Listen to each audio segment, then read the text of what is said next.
Hello दोस्तों, आपका नए सफ़र के चैनल पर स्वागत है। आज की कहानी का शीर्षक है गरीब किसान की बेटी।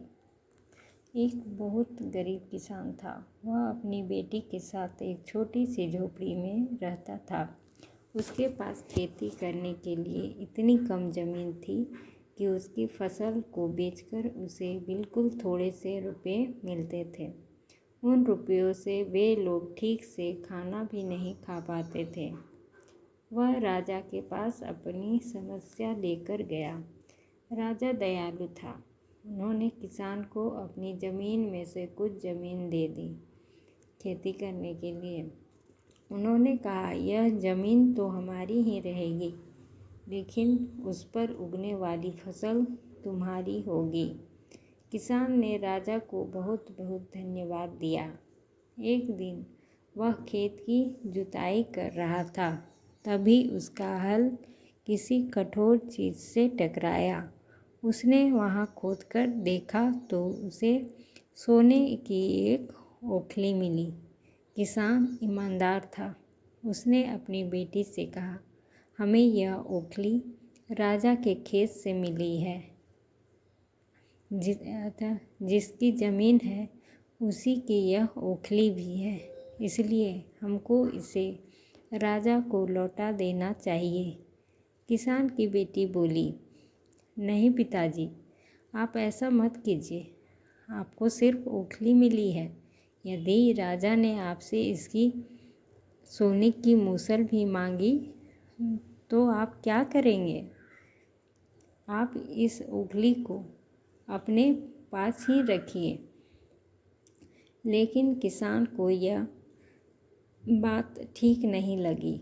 वह बोला, जो चीज़ हमें मिली ही नहीं उसे मांगने का कोई अधिकार नहीं है। वह राजा के पास ओखली लेकर पहुंचा, लेकिन दरबार में ठीक वैसा ही हुआ जैसा कि किसान की बेटी ने सोचा था। राजा ने सोचा कि किसान ने लालचवश मूसल अपने पास रख ली है। किसान बेचारा सोने की मूसल कहाँ से ला कर देता। नतीजा यह हुआ कि किसान को जेल में डाल दिया गया। जेल में ना उसे ढंग से खाना मिलता था, ना पानी। किसान को ऐसी गलती की सज़ा दी गई थी जो उसने की ही नहीं थी। वह खाए पिए बिना निढाल हो गया। लेटे लेटे वह रोता रहता था और कहता था, बेटी की बात मानी होती, काश मैंने अपनी बेटी की बात मानी होती। एक दिन राजा ने उसे ऐसा कहते हुए सुन लिया। उन्होंने किसान से पूछा कि वह ऐसा क्यों कह रहा है। तब किसान ने राजा को पूरी बात बताई। राजा को अपनी गलती का एहसास हुआ। किसान को तुरंत छोड़ दिया गया। किसान की बेटी को राजा ने दरबार में बुलाया। उससे बातें करने के बाद राजा को पता चल गया कि वह कितनी बुद्धिमान है। किसान की बेटी को राज्य के खजाने का मंत्री बना दिया गया। उन्हें रहने के लिए घर और सभी सुख सुविधाएं दी गई। किसान और उसकी बेटी सदा खुश रहने लगे।